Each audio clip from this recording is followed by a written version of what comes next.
اعوذ باللہ من الشیطان الرجیم بسم اللہ الرحمن الرحیم۔ اللہ تبارک و تعالیٰ کے نام سے شروع جو بڑا مہربان اور نہایت رحم کرنے والا ہے۔ ایک ایسی پر اسرار دنیا جو اس دنیا کے بعد شروع ہوگی، اور ایک ایسا خوفناک عالم جہاں تمام انسانوں کو مرنے کے بعد رکھا جائے گا۔ پیارے دوستو، کیا آپ جانتے ہیں کہ جب اللہ تبارک و تعالیٰ نے انسان کو تخلیق کیا تب سے لے کر آخرت تک ہر انسان کتنی مرتبہ مرتا ہے اور کتنی مرتبہ اس کو دوبارہ ایک نئی زندگی کے لیے زندہ کیا جاتا ہے؟ اور جب سے انسان کی تخلیق ہوئی تب سے لے کر آخر تک انسان کون کون سے 5 عالمین میں سے گزرتا ہے، اور مرنے کے بعد انسان کی روح کہاں چلی جاتی ہے، اور عالم ارواح کسے کہتے ہیں؟ پیارے دوستو، آج کی اس منفرد ویڈیو میں انسانی زندگی کی عجیب و غریب حقائق آپ کے سامنے رکھیں گے، جس کو سن کر آپ بھی حیران رہ جائیں گے۔ انسانی زندگی کی حقیقت کو جاننے کے لیے آپ سے گزارش ہے کہ ہماری اس ویڈیو کو اینڈ تک ضرور دیکھیے گا۔ پیارے دوستو، تمام انسانوں کی تخلیق سب سے پہلی مرتبہ اس وقت ہوئی جب اللہ تبارک و تعالیٰ نے حضرت آدم علیہ السلام کو تخلیق فرمانے کے بعد فرشتوں کے سامنے پیش کیا۔ تو حضرت آدم علیہ السلام نے تمام فرشتوں کو السلام علیکم کہا، اور اس کے جواب میں فرشتوں نے حضرت آدم علیہ السلام کو وعلیکم السلام کہا۔ اس وقت اللہ تبارک و تعالیٰ نے حضرت آدم علیہ السلام سے فرمایا کہ سلام کا یہی طریقہ تمہارا اور تمہاری اولاد کا ہوگا۔ اس وقت حضرت آدم علیہ السلام نے اللہ تبارک و تعالیٰ کی بارگاہ میں عرض کی کہ یا رب العالمین، میری اولاد کون ہوگی؟ تو اللہ تبارک و تعالیٰ نے اسی وقت حضرت آدم علیہ السلام کی پیٹھ پر اپنا دست قدرت پھیرا، اور تمام انسانوں کی روحیں جو قیامت تک اس دنیا میں آئیں گی وہ سب کی سب نکل کر باہر آ گئیں، اور حضرت آدم علیہ السلام کو قیامت تک آنے والے تمام انسانوں کی روحوں کا دیدار کرایا گیا۔ یہ تخلیق تمام انسانوں کی سب سے پہلی تخلیق تھی، جس کی طرف قرآن پاک میں اللہ تبارک و تعالیٰ کچھ یوں اشارہ فرماتا ہے، کیا میں تمہارا رب نہیں ہوں؟ تو تمام روحوں نے کہا کہ کیوں نہیں۔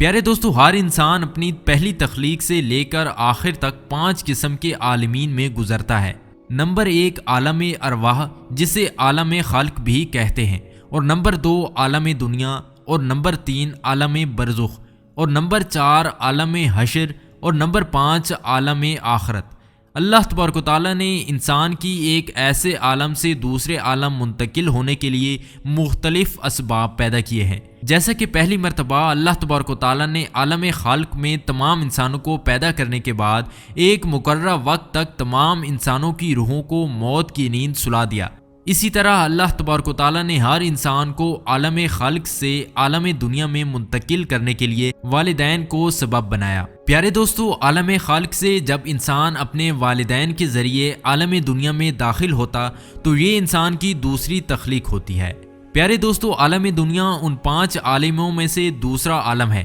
جہاں پر ہر انسان نے زندگی گزارنی ہے، اور عالم دنیا کو اللہ تبارک و تعالیٰ نے دار عمل بنایا ہے، جہاں ہر انسان نے اپنے اعمال کے ذریعے اپنے آنے والی زندگیوں کو بہتر بنانا ہے۔ پیارے دوستو، اگر انسان اس دنیا میں رہ کر اچھے اعمال کرے گا تو اللہ تبارک و تعالیٰ اس انسان کو اس کا اچھا اجر عطا فرمائے گا، اور اگر کوئی انسان اس دنیا کے اندر رہ کر اللہ تبارک و تعالیٰ کی نافرمانیاں کرے گا اور گناہوں کے اندر مبتلا رہے گا تو اللہ تبارک و تعالیٰ نے ایسے انسان کے لیے اپنے دردناک عذابات کو تیار کر رکھا ہے۔ اللہ تبارک و تعالیٰ نے عالم دنیا میں ہر انسان کے لیے ایک خاص وقت مقرر کر رکھا ہے۔ ہر انسان ایک مخصوص وقت پر اس دنیا میں آئے گا، اور اس وقت کے پورا ہونے کے بعد وہ انسان اس دنیا سے چلا جائے گا۔ پیارے دوستو، اسی طرح ہر انسان عالم دنیا سے عالم برزخ میں منتقل ہوگا، اور عالم برزخ میں منتقل ہونے کا سبب اللہ تبارک و تعالیٰ نے موت کو بنایا ہے۔ اسی طرح مرنے کے بعد ہر انسان کا جسم جو اس کو اس دنیا میں رہنے کے لیے دیا گیا تھا وہ یہیں پر رہ جائے گا، اور اس کی روح جس کو اللہ تبارک و تعالیٰ نے سب سے پہلے تخلیق کیا تھا وہ اس دنیا سے منتقل ہو کر عالم برزخ میں چلی جائے گی۔ عالم برزخ میں بھی تمام انسانوں کی روحیں ایک مقررہ وقت تک رہیں گی۔ جب وہ وقت پورا ہو جائے گا تو تمام روحوں کو عالم برزخ سے عالم حشر کی طرف منتقل ہونا ہوگا۔ جب حضرت اسرافیل علیہ السلام اللہ تبارک و تعالیٰ کے حکم سے سور پھونکیں گے تو تمام انسانوں کی روحیں ان کے جسموں میں داخل ہو کر عالم برزخ سے عالم حشر میں منتقل ہو جائیں گی، اور وہاں پر تمام انسانوں کا حساب و کتاب ہوگا اور ان کے اعمال کے مطابق ان کو سزا و جزا دی جائے گی، اور اس حساب و کتاب کے بعد تمام روحیں عالم حشر سے عالم آخرت میں منتقل ہوں گی، اور ہر روح کو اس کے اعمال کے مطابق جنتی یا جہنمی ہونے کا فیصلہ سنا دیا جائے گا، اور جو جنتی ہوں گے وہ ہمیشہ ہمیشہ کے لیے جنت میں رہیں گے، اور جو جہنمی ہوں گے وہ ہمیشہ ہمیشہ کے لیے اللہ تبارک و تعالیٰ کے دردناک عذاب میں رہیں گے، اور جہنم ہی ان کا ٹھکانہ ہوگا۔ پیارے دوستو، اب بات کرتے ہیں کہ عالم ارواح کیا ہے، جہاں پر مرنے کے بعد ہر انسان کو جانا ہے، اور عالم برزخ کی زندگی کیسی ہوگی، یہاں پر لوگ کیسے رہتے ہیں۔ پیارے دوستو، عالم برزخ وہ مقام ہے کہ جس سے پہلے بھی دو عالم ہیں، یعنی عالم خلق اور عالم دنیا، اور جس کے بعد بھی دو عالم ہیں، یعنی کہ عالم حشر اور عالم آخرت۔ پیارے دوستو، جس دنیا کے اندر ہم جی رہے ہیں، اس دنیا میں موجود کسی بھی چیز کی اللہ تبارک و تعالیٰ کے نزدیک کوئی حیثیت نہیں، جیسا کہ حدیث پاک میں اس بات کی طرف اشارہ کرتے ہوئے حضور پاک صلی اللہ علیہ وآلہ وسلم نے ارشاد فرمایا کہ اگر اللہ تبارک و تعالیٰ کے نزدیک دنیا کی کچھ حیثیت ہوتی تو مچھر کے پر کے برابر بھی اس دنیا میں سے کسی کافر کو پانی کا ایک گھونٹ تک نہ پینے دیتا، یعنی اللہ تبارک و تعالیٰ کے نزدیک اس دنیا کی حیثیت مچھر کے پر کے برابر بھی نہیں۔ پیارے دوستو، بے شک انسان کی حقیقی زندگی وہی ہے جو اس دنیا کے بعد شروع ہوگی، اور وہ ہمیشہ ہمیشہ کی زندگی ہوگی جس کے بعد موت نہ ہوگی۔ پیارے دوستو، دنیا و آخرت کے درمیان موجود عالم کو عالم برزخ کہا جاتا ہے،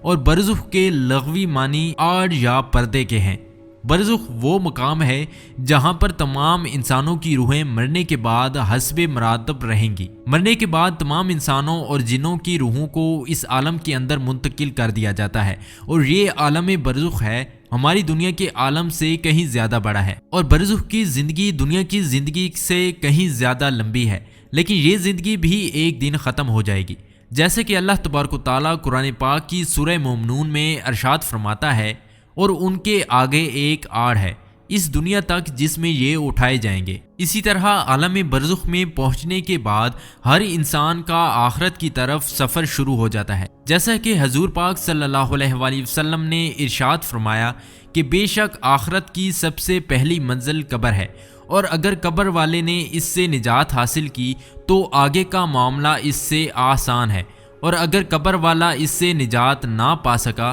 تو بعد کا معاملہ کہیں زیادہ سخت ہے۔ پیارے دوستو، عالم برزخ میں اللہ تبارک و تعالیٰ نے دو مقامات کو تخلیق فرمایا ہے، اور یہ دونوں مقامات انسانوں کے اعمال کے مطابق بنائے گئے ہیں۔ ان میں سے ایک مقام کا نام مقام علیین ہے جس میں نیک لوگوں کی روحوں کو رکھا جاتا ہے، اور دوسرے مقام کا نام مقام سنجین ہے جس کے اندر بدکار اور کافروں کی روحوں کو رکھا جاتا ہے۔ عالم ارواح کی پہلی منزل قبر ہے جہاں پر مرنے والے ہر شخص سے فرشتے سوال و جواب کرتے ہیں۔ اگر مرنے والا شخص فرشتوں کے تمام سوالات کے جوابات صحیح دے دے تو پھر آسمان سے آواز آتی ہے کہ میرے بندے نے سچ کہا، اس کے لیے جنتی بچھونا بچھا دو اور اسے جنتی لباس پہنا دو، اور اس کے لیے جنت کی طرف سے دروازہ کھول دو۔ اس طرح اس نیک شخص کے لیے قبر کے اندر ہی جنت کا دروازہ کھول دیا جاتا ہے، اور اس کی قبر کو جنت کے باغوں میں سے ایک باغ بنا دیا جاتا ہے۔ اور اگر مرنے والا شخص فرشتوں کے سوالات کے جوابات صحیح نہ دے پایا تو اس کی قبر کو جہنم کے گڑھوں میں سے ایک گڑھا بنا دیا جاتا ہے، اور اس کے لیے جہنمی بچھونا بچھا دیا جاتا ہے، اور اس کو جہنم کا لباس پہنا دیا جاتا ہے، اور اس کی قبر میں جہنم کی کھڑکی کو کھول دیا جاتا ہے۔ اسی طرح وہ اللہ تبارک و تعالیٰ کے دردناک عذاب کا مستحق قرار پاتا ہے۔ اللہ تبارک و تعالیٰ سے دعا ہے کہ اللہ تبارک و تعالیٰ ہمیں نیک اعمال کرنے کی توفیق عطا فرمائے، اور اپنے محبوب کے صدقے ہمیں جنت میں جگہ عطا فرمائے۔ یہ تھی ہماری آج کی ویڈیو۔ مزید ایسی ویڈیوز کے لیے ہمارے چینل کو ضرور سبسکرائب کریں، اور ساتھ ہی دیے گئے بیل کے آئیکن کو پریس کریں تاکہ ہم جب بھی نئی ویڈیو اپلوڈ کریں تو اس کا نوٹیفیکیشن آپ کو ملتا رہے۔ ملتے ہیں ایک نئی ویڈیو کے ساتھ، تب تک کے لیے اللہ حافظ۔